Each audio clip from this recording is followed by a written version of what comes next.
Om Swastiastu. Perkenalkan, nama saya Komang Aryani, peserta PPG dari Provinsi Kalimantan Tengah dari kelas 21 dengan nomor peserta PPG 20111814222. Hari ini hari Senin tanggal 7 Desember tahun 2020. Terima kasih. Om Santi, Santi, Santi, Om.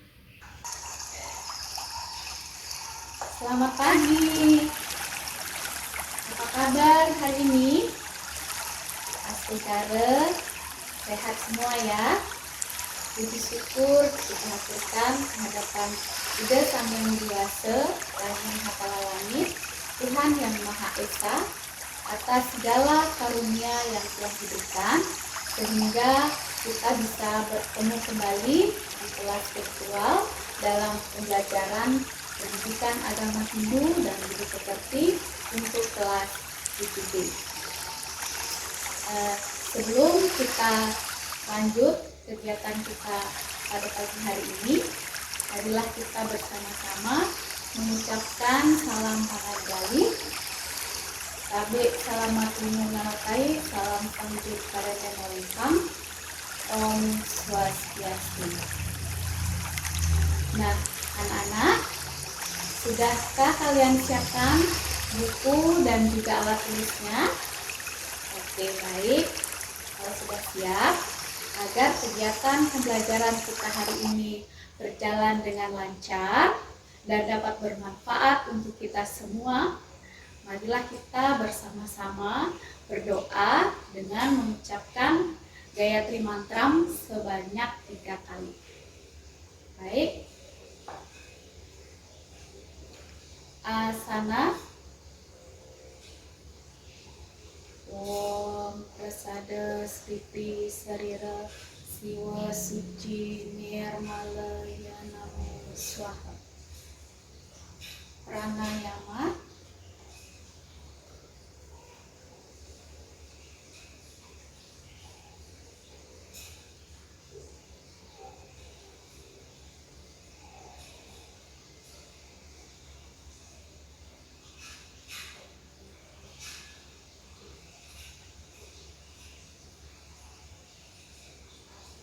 Para Sudana. Om Sudamam Swaha. Om Hati Sudamam Swaha. Sikap Amusti Karana. Gayatri Mantram dimulai.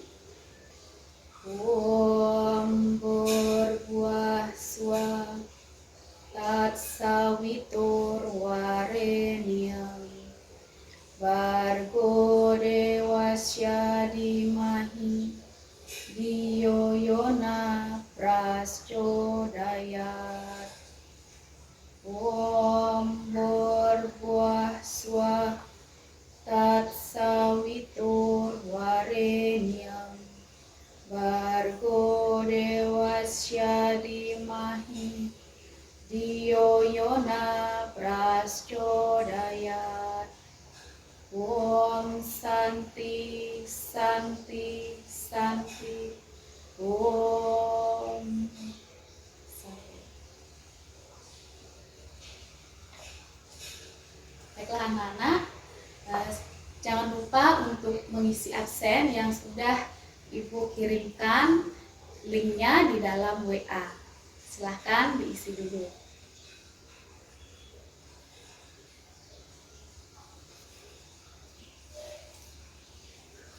Nah, anak-anak, untuk meningkatkan rasa nasionalisme kita dan juga untuk membangkitkan semangat kita dalam belajar pada pagi hari ini, marilah kita bersama-sama menyanyikan lagu kebangsaan Indonesia Raya.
Baiklah anak-anak, sudah semangat semuanya ya?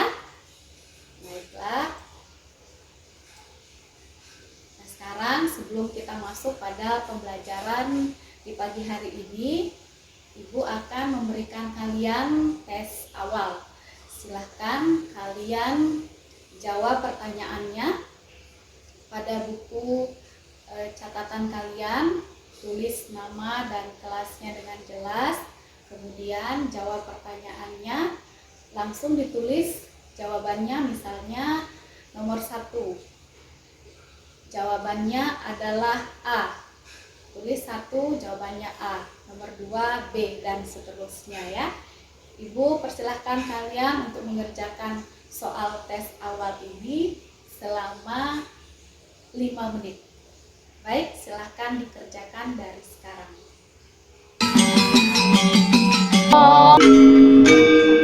Pertanyaan yang muncul, silahkan kalian tuliskan pertanyaan kalian dalam buku itu, susun pertanyaannya dengan baik. Misalnya, kenapa kita melakukan yadnya, dan pertanyaan-pertanyaan lainnya yang sudah ada dalam buku kalian. Silahkan kalian susun pertanyaannya dengan baik. Kemudian setelah pertanyaannya itu tersusun dengan baik, silahkan sekarang kalian mencari jawaban dari pertanyaan-pertanyaan kalian itu dengan membaca buku atau mencari dari sumber-sumber lain yang relevan. Bisa dari internet ya. Nah, kemudian selanjutnya, setelah informasi yang kalian dapatkan itu terkumpul ya, sudah kalian dapatkan informasi tadi, silahkan olah informasi kalian itu nanti menjadi sebuah laporan atau bentuk kesimpulan yang pada akhirnya nanti akan kalian sampaikan hasilnya dalam presentasi, di mana presentasi nanti ini merupakan penilaian untuk keterampilan pada pembelajaran hari ini. Ya, silakan kalian kerjakan. Nanti setelah kalian siap untuk presentasi, maka secara bergiliran akan melakukan presentasi. Baik, silakan, waktunya Ibu beri kurang lebih 15 menit. Cukup ya? Baik, silahkan dikerjakan dari sekarang. Ada peserta didik yang lainnya untuk mengajukan pertanyaan atau menanggapi dari presentasi yang disampaikan oleh Rani tadi. Silahkan. Yang artinya pada zaman dulu Prajapati menciptakan manusia dengan yadnya dan bersabda, dengan ini engkau akan mengembang dan akan menjadi kamaduk dari keinginanmu. Dan diri adalah dasar yang utama dalam pelaksanaan suatu yadnya. Nah, sehingga kita bisa mencapai kebahagiaan di dunia ini ya, dan juga mencapai tujuan daripada kelahiran kita, yaitu moksa. Di mana tujuan agama Hindu adalah moksa, yaitu kebahagiaan lahir dan batin, dan menyatunya Atman dengan Brahman. Nah, kemudian dasar pelaksanaan yadnya. Di dalam agama Hindu kita mengenal ajaran Tri Kerangka Dasar, di mana bagian yang satu dengan yang lainnya saling isi mengisi dan merupakan satu kesatuan yang bulat untuk dapat dihayati dan diamalkan guna mencapai tujuan agama yang disebut dengan jagat hita dan moksa. Apa saja trik kerangka dasar agama Hindu? Yang pertama itu tattva atau filsafat, kemudian susila yang merupakan peranan penting bagi tata kehidupan manusia dalam menjalankan kehidupan sehari-hari. Kemudian yang ketiga adalah acara, di mana di dalam acara inilah yang terdapat yajna. Nah, yajna dalam agama Hindu merupakan bagian yang utuh dari seluruh ajaran agama dan aktivitas agama. Bahkan yajna merupakan unsur yang sangat penting, bagaikan kulit telur yang membungkus dan melindungi bagian dalamnya, yang merupakan inti dari telur itu sendiri. Nah, seperti itulah yajna dengan upacara dan upakaranya, merupakan kulit terluar yang nampak dan dilaksanakan dalam kehidupan keagamaan sehari-hari.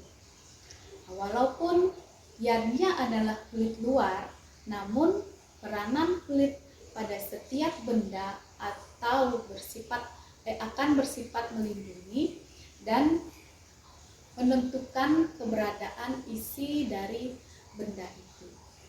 Nah, demikian pula yajna akan sangat menentukan eksistensi ajaran agama Hindu dalam implementasinya. Yajna tidak hanya menandakan identitas keagamaan, tetapi lebih daripada itu, yajna merupakan pengejawantahan ajaran agama Hindu itu sendiri. Nah, selain trik kerangka dasar, kita lahir ke dunia ini juga mempunyai 3 hutang yang disebut dengan trirena. Ada yang masih ingat apa saja trirena? Nah, trirena yang merupakan 3 hutang manusia itu, yang pertama adalah dewa rena. Dewa rena adalah rasa berhutang manusia kepada Ida Sang Hyang Widi-Wasa atau Ranying Hatala Langit karena beliau telah memberikan kehidupan serta menciptakan alam semesta beserta isinya sehingga manusia dapat hidup di dunia ini. Atas dasar itu, maka manusia atau umat Hindu merasa wajib untuk membayar hutang itu. Nah, dari Dewa Rena ini maka timbullah pelaksanaan yajna yang berupa Dewa Yajna dan Buta Yajna. Kemudian yang kedua yaitu Pitra Rena. Pitra Rena adalah rasa berhutang manusia kepada pitra atau leluhur. Pitra ini adalah berasal dari bahasa Sanskerta dari kata pitri yang berarti ayah atau leluhur. Nah, hutang yang dimaksud adalah hutang jasa dari orang tua yang telah melahirkan, merawat, dan mendidik sehingga seseorang menjadi suputra. Nah, rasa berhutang ini yang selanjutnya dibayar dengan pelaksanaan yajna. Yajna apa? Yaitu dengan pitra yajna dan manusia yajna. Nah, kemudian yang ketiga yaitu Resi Rena. Resi Rena adalah hutang manusia kepada resi. Kata resi sering diidentikan pengertiannya dengan pandita atau guru suci.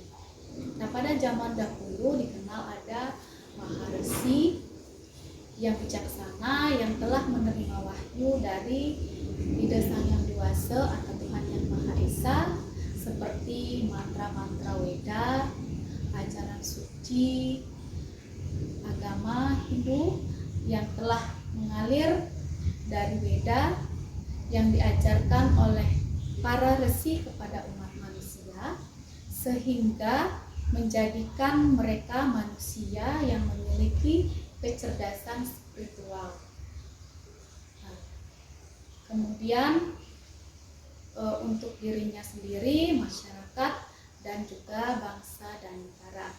Nah, atas dasar adanya rasa berhutang kepada para resi atau guru suci itulah, maka dilaksanakan yajna berupa resi yajna. Nah, kelahiran sebagai manusia karena ada yang mengadakan, yaitu dari Ida Sang Yang Widi-Wasa atau Ranjing Hatala Langit, Tuhan Yang Maha Esa, kemudian dari resi, kemudian dari fitra atau leluhur, kemudian manusia terlahir menjalani kehidupan dengan tuntunan dharma atau agama untuk mencapai tujuan hidupnya sebagai hukum sebab akibat.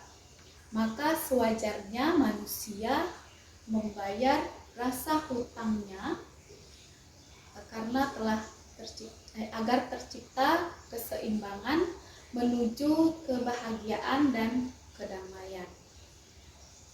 Nah, atas dasar itulah maka Trirena menjadi landasan atau sebab timbulnya pancayatnya atau yajna. Kemudian apa itu yajna?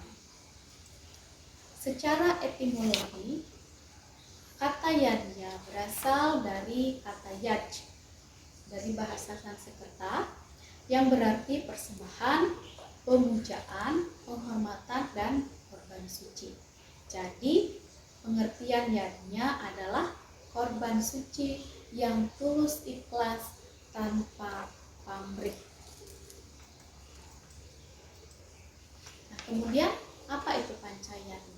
Panca maknanya adalah 5. Jadi, pancayatna adalah 5 korban suci yang ditujukan ke hadapan Sang Pencipta atau yang biasa kita kenal di dalam Hindu, yaitu Ida Sang Yang Widi-Wasa, atau dalam Hindu keharian disebut Ranjing Hatala Langit atau Tuhan Yang Maha Esa. Nah, mungkin muncul pertanyaan, apakah yajna hanya berbentuk aktivitas keagamaan saja? Mungkin ada yang bertanya seperti itu.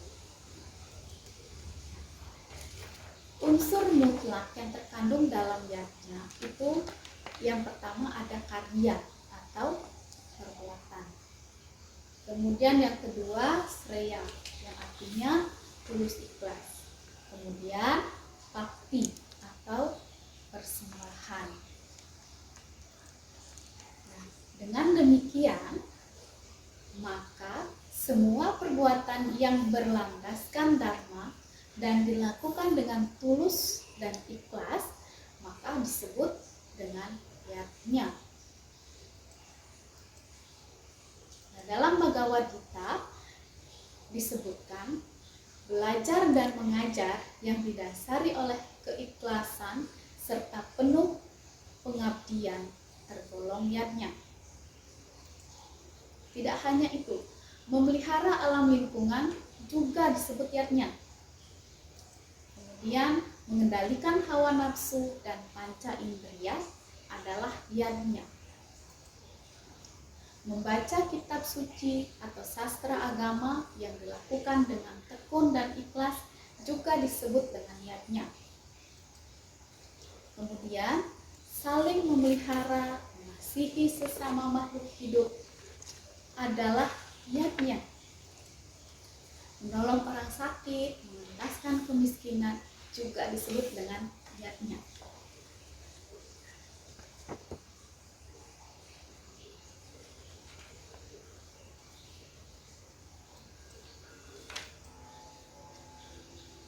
Nah, jadi yajna itu bukanlah terbatas pada aktivitas keagamaan saja. Upacara dan upakara atau yang kita kenal dengan sesajen dan alat-alat upakara merupakan bagian dari yajna itu sendiri. Apa itu upakara dan apa itu upacara?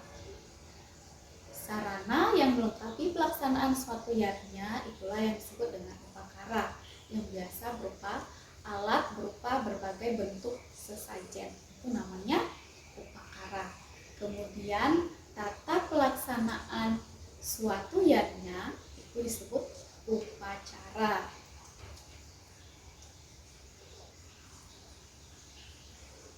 Nah, dari apa yang sudah Ibu sampaikan tadi, apakah ada yang ingin bertanya?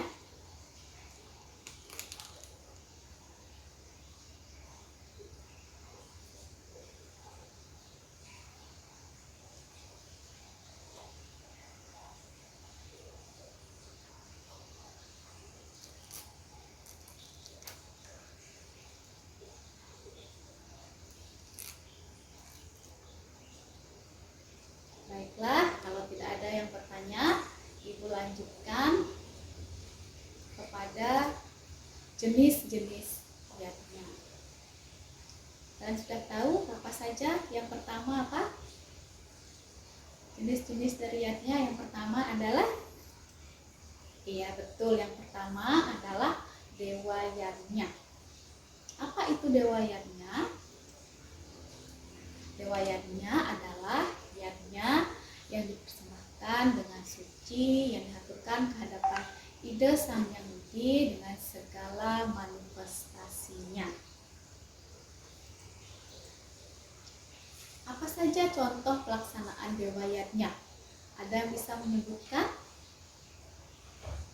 Ya, silahkan Rani.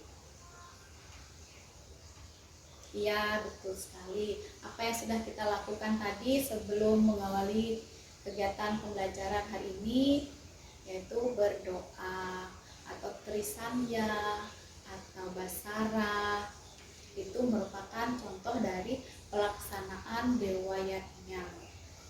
Ada yang lain?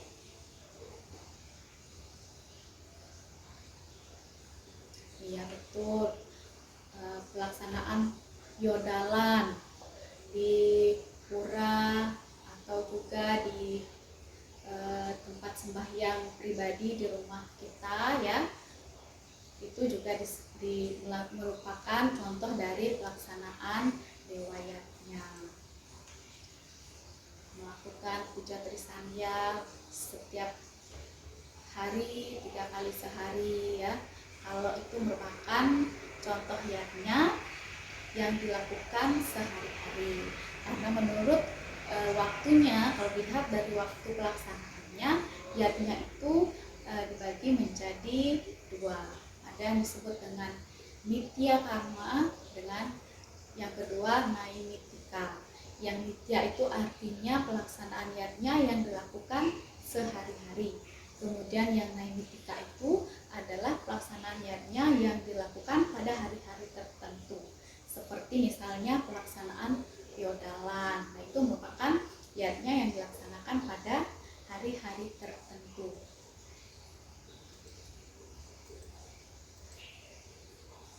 Kemudian apa tujuan pelaksanaan dewa yajna? Yaitu untuk membayar hutang yang kita miliki kehadapan Ida Sang Hyang Widiwasa, Ranjing Hatala Langit, serta segala manifestasinya, untuk membayar hutang yang berbentuk dari Dewa Rena yang menciptakan alam semesta beserta isinya, termasuk kita semuanya. Yang kedua, jenis yajna yang kedua adalah resi yajna. Apa itu resi yajna? Ada yang bisa? Ya, betul sekali. Resi yajna adalah korban suci yang tulus ikhlas kepada para resi. Nah, contoh pelaksanaan dari resi yajna, ada yang bisa memberikan? saja contohnya?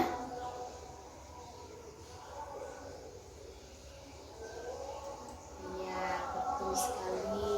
Menghormati guru dan perintah yang diberikan, memberikan sesari ataupun niat kepada orang suci. Nah, biasanya kalau kita punya acara atau acara di rumah, misalnya kita mengundang pendeta untuk memimpin upacara di rumah kita, kemudian kita berikan sesari ataupun niat. Seperti dalam hidup keseharian juga seperti itu ya. Ada yang disebut dengan apa biasanya? Iya, betul sekali Basir. Nah, tujuan pelaksanaan dari resiatnya ini yaitu untuk membayar utang yang kita miliki ke hadapan sumbih atau para resi atau para guru. Resiatnya juga merupakan bentuk terima kasih kita kepada para guru atas petunjuk, nasihat, ilmu pengetahuan yang diberikan kepada kita. Nah, yang ketiga yaitu fitrayatnya. Apa itu fitrayatnya? Iya, betul sekali. Fitrayatnya adalah korban suci yang tulus ikhlas atau bentuk rasa hormat dan terima kasih kepada para penara atau leluhur karena telah berjasa ketika masih hidup melindungi kita, dan kepada orang tua yang masih hidup, yang sudah melahirkan kita, merawat kita, membesarkan kita, dan mendidik kita. Contoh pelaksanaan fitrayatnya, ada yang bisa memberikan contohnya? Ya, betul sekali. Kalau di dalam hidup keseharian, salah satu contohnya yaitu tiwal. Kemudian menghormati orang tua juga termasuk dalam contoh pelaksanaan fitrayatnya dalam kehidupan sehari-hari. Menghormati orang tua, menuruti nasihat orang tua, merawat orang tua ketika orang tua kita sedang sakit, kemudian melaksanakan upacara pengabenan atau tiwah bagi orang tua atau leluhur kita yang telah meninggal. Nah, apa tujuan dari pelaksanaan fitrayatnya? Yaitu untuk membayar hutang ke hadapan para leluhur atau fitrana yang merawat dan membesarkan kita. Oke, ada pertanyaan? Tidak ada. Baik, kita lanjutkan ya. Selanjutnya, yang keempat yaitu manusiawinya. Apa itu manusiawinya? Pengorbanan untuk manusia, terutama bagi mereka yang memerlukan bantuan. Apa saja contoh pelaksanaan manusiawinya? Ada yang bisa memberikan contohnya? Ya, menolong teman. Apalagi yang lainnya?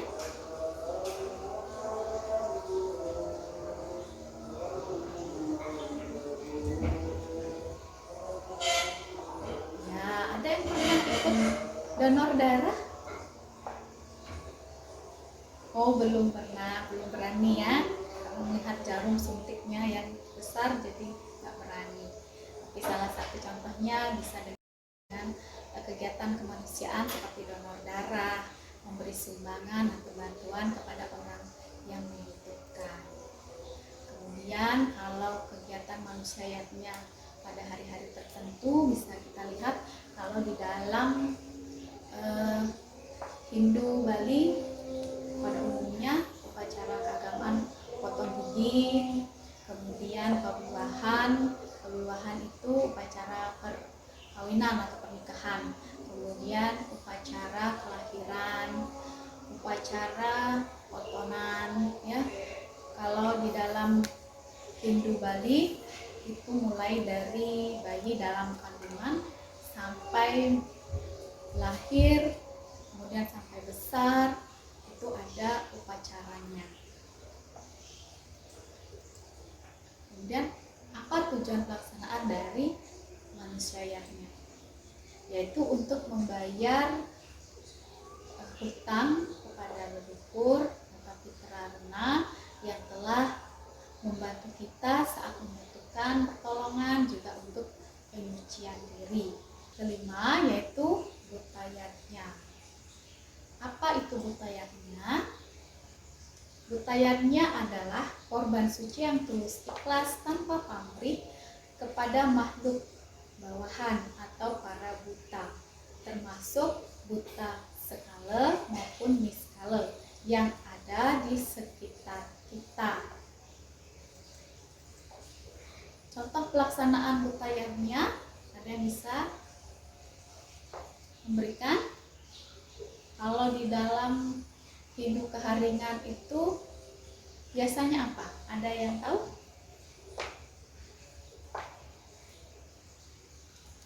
Ya, betul sekali, ada upacara yang namanya menyangga. Ya, salah satunya kalau di dalam Hindu Bali khusus pada umumnya itu upacara mencaru atau membersihkan area baik itu pura maupun halaman di rumah kita.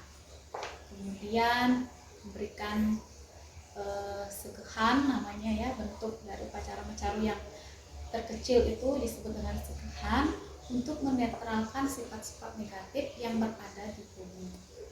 Kemudian upacara Pancawalikrama 10 tahun sekali yang dilaksanakan di Pura Agung Besakih. Kemudian ada juga upacara Ekadasa Rudra 100 tahun sekali yang dilaksanakan di Pura Agung Besakih. Kalau di Hindu keharingan juga pasti ada upacara contoh pelaksanaan butayatnya selain menyangga. Apa biasanya namanya?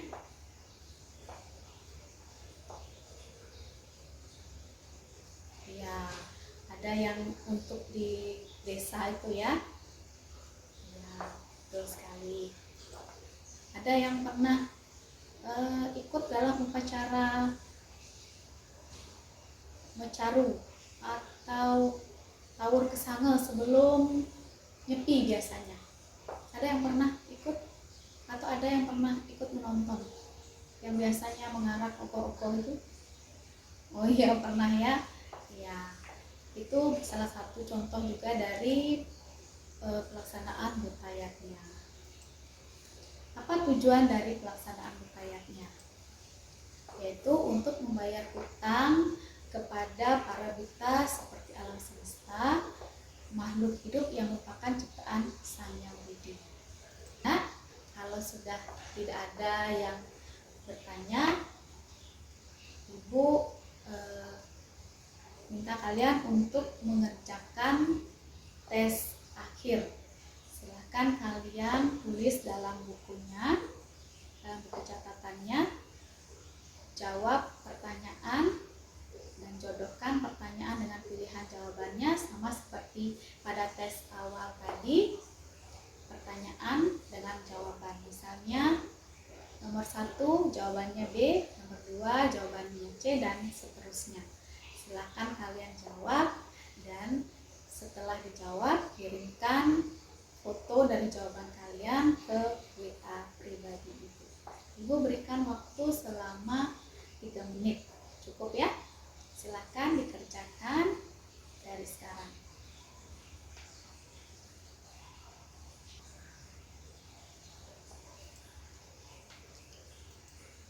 Oke, selanjutnya Nana, karena sudah mengerjakan tes akhir, Ibu ingin kalian membuat kesimpulan untuk kegiatan pembelajaran kita hari ini. Ibu minta kepada Yudi untuk menyampaikan kesimpulannya. Bisa Yudi? Ya, silahkan.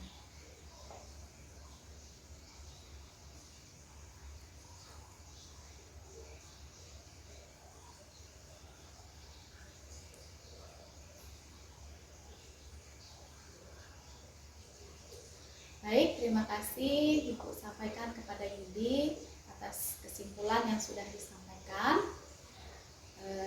Ibu akan tambahkan sedikit lagi untuk kesimpulan kita pada pertemuan hari ini.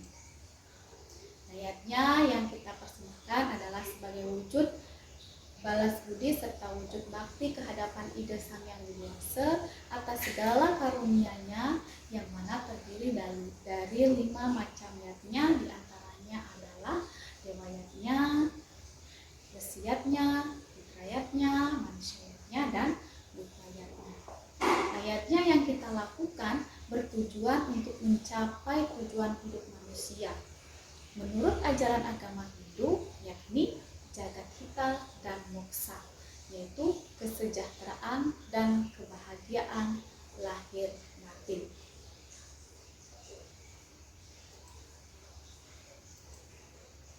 Nah, dari apa yang sudah kita pelajari hari ini, Ibu ingin kalian menyampaikan apa yang kalian alami selama pembelajaran ini. Apakah ada kesulitan atau ada yang belum dipahami atau ada yang ingin memberikan masukan pembelajaran supaya lebih baik lagi untuk pembelajaran kita berikutnya. Baik, Ibu persilahkan, ada yang ingin menyampaikan? Rani?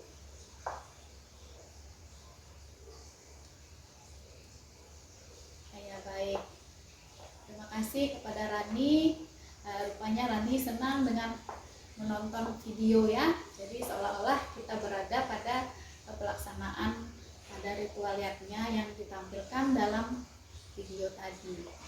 Maka untuk pembelajaran berikutnya, Ibu akan berusaha untuk memberikan video agar kalian bisa memahami dan seolah-olah merasakan berada pada kejadian itu, ya. Baik, terima kasih Ibu sampaikan kepada Rani dan anak-anak sekalian. Kemudian untuk pertemuan selanjutnya, kita akan belajar tentang bentuk pelaksanaan yatnya dan syarat-syarat yatnya. Nah, anak-anak sekalian, karena kita masih dalam suasana pandemi COVID-19, maka selalulah mengikuti protokol kesehatan, yaitu dengan memakai masker, kemudian mencuci tangan pada air yang mengalir dengan sabun selama 20 detik, kemudian jaga jarak, etika batuk saat bersin, kemudian tidak bersentuhan atau tidak bersalaman, kemudian makan makanan yang bergizi, dan jangan lupa untuk berolahraga.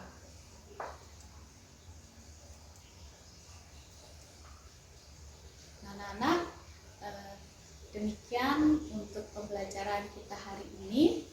Semoga apa yang kita pelajari hari ini dapat bermanfaat untuk kita semua, dan ingatlah untuk selalu beriatnya. Mari kita akhiri pertemuan hari ini dengan mengucapkan Parama Santi. Om Santi Santi Santi Om. Terima kasih.